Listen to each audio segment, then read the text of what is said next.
I'm coming down pit road, having just watched the biggest win of my career unfold in front of me, and out of nowhere, a hand comes flying out of a window right next to my car. It wasn't a wave, it wasn't a fist pump, it was a middle finger, pointed straight at me, in front of thousands of fans and every camera in the building. Moments earlier, I had let another car go by without a single problem. This one, I didn't. What happened next on the racetrack wasn't even the wildest part of the day. It's what got said afterward, in a press room, on a podcast, and on social media, that has an entire fan base still talking. And the man who threw that finger? He had absolutely no idea what was coming.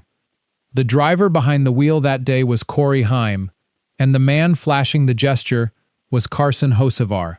The place was Indianapolis Motor Speedway.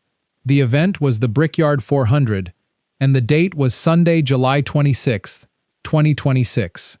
With this win, Heim became the first driver to win twice in his first 15 Cup starts, since A.J. Foyt accomplished the same feat back in 1965, a record that had stood untouched for more than 6 decades.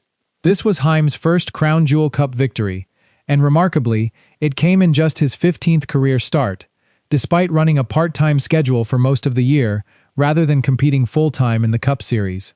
The gesture itself happened during the lap 91 pit cycle, as Hocevar swerved his car toward Heim's, leaning all the way down toward the apron and going side by side with him, before flashing a middle finger out the window while Heim was heading toward pit road. What made it sting more is the contrast in how the two moments played out. Just moments before, Heim had let team owner Denny Hamlin go by without any incident at all. One driver got a clean pass, the other got a middle finger, live on national television, in front of everyone watching at home. Before we go further, if you're new here, hit that subscribe button right now. This is NASCAR Trackline TV, and we're closing in on 500 subscribers. We don't want you to miss what's coming next in this story, so make sure you're subscribed and part of the channel family. Because what Heim said next, it changes everything about how this rivalry is understood. Hocevar did eventually offer his own explanation, though it came wrapped in plenty of subtext. He downplayed the gesture, calling it just a wave, and said of Heim, "He's number one. He won." He didn't shy away from the tension between the two either, admitting, "We don't like each other, but we race really hard." In the same breath, Hocevar praised Heim's equipment while still needling him about the future, saying he was looking forward to being in front of him and maybe holding him off. He went further, describing the on-track frustration between them.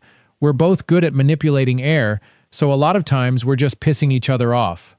Hocevar also joked that he wished NASCAR still had Heim running a part-time schedule instead of chasing a full-time seat in the years ahead. Every line he gave reporters carried that same mix of respect and frustration, praise for the results paired with a clear irritation at how often Heim's name kept coming up around his own. The tone of his comments read like an attempt to smooth things over publicly before the story could grow any bigger. Heim's response in the hours that followed would not let that attempt stand. This rivalry didn't start at Indianapolis, and it didn't start this season either.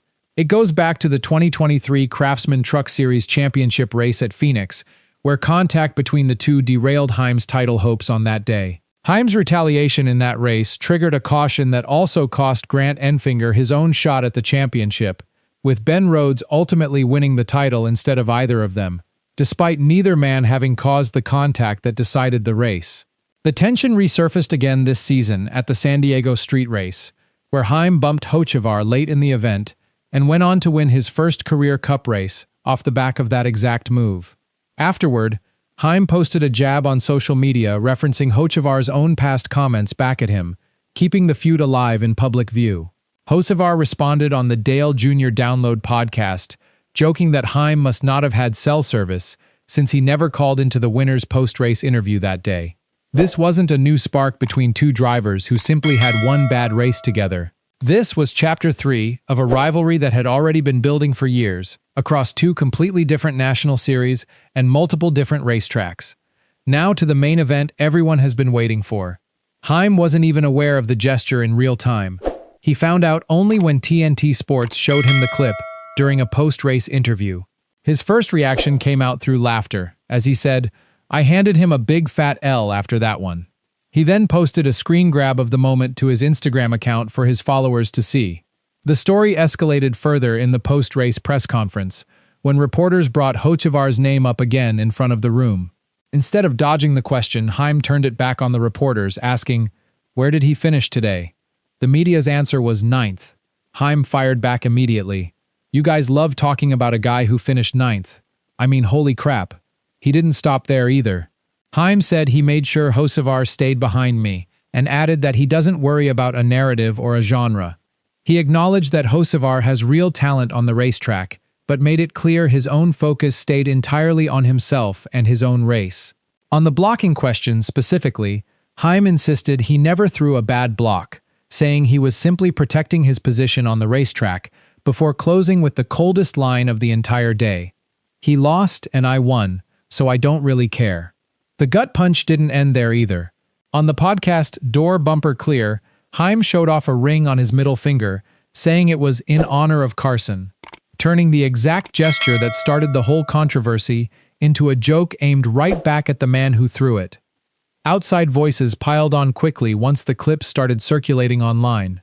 Team owner Denny Hamlin added his own jab, referencing Hocevar's father, without Heim needing to say another word about it. Reaction across the NASCAR world came fast, and pointed from multiple corners of the sport. NASCAR itself said, "Corey Heim delivers under pressure. First Brickyard 400 victory, second Cup win in just 15 starts." Jeff Gluck said Heim's quote of the day was that people love talking about a guy who finished ninth, adding that Heim clearly wasn't interested in feeding the rivalry any further than he already had. Dustin Long said Hocevar's gesture grabbed the initial attention across social media, but Heim's big fat L response is the headline everyone will actually remember. Dirty Mo Media described the moment simply as Hocevar flipping off Heim at 180 miles per hour, with Heim still ending the day holding the trophy anyway. This story is far from finished, and both sides know it. Heim is set to join full-time Cup competition in 2027, driving the number 35 Toyota for 23XI Racing, which means he and Hocevar will be sharing the racetrack far more often going forward, race after race, instead of crossing paths only a handful of times a year. Hocevar, meanwhile, currently sits fifth in the points standings and remains Chevrolet's top driver this season, giving him plenty of motivation heading into their next meeting on track and every meeting after it. Hocevar says he's got a car coming that will finally put him in front for good, once his equipment catches up to his intentions. Heim says he's not thinking about him at all, not even a little, and that his focus stays entirely on his own results. Somebody in this story is lying, and we're all about to find out exactly who it is, race by race, season after season. If you want more real NASCAR breakdowns like this one, drop a comment down below, share this video with another race fan who needs to see it, and stay close, because this rivalry between these two drivers is nowhere near done yet.